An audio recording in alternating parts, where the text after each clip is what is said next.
Hey guys, let's have a conversation about how to install the data analysis tool in Excel. So I'm going to open up a new Excel file. Now this is App Excel. Notice it says App. This is if you have it downloaded to your computer, and this is for Windows. So if you have a Mac, you'll have to do a different process. Let me get my Excel open. And remember, students have an Excel account for free with their OTC email. So you don't have to pay for it. It comes for free with your OTC email.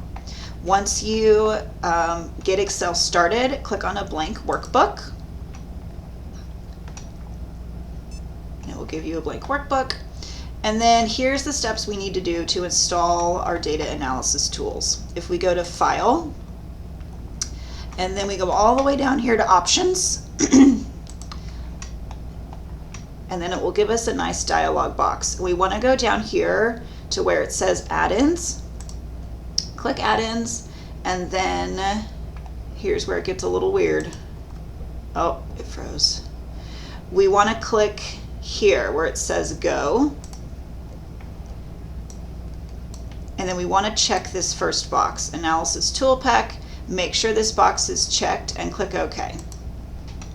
Now, it looks like nothing's happened. But if we go to Data tab, we can see over here on the right, there is my data analysis tools. If I click that, I'll get a lovely dialog box that will have all the tools that I need for this class. So remember, it's in the Data tab of Excel. And there it is. Okay. So that's how you install it. You will need that from Module 8 on.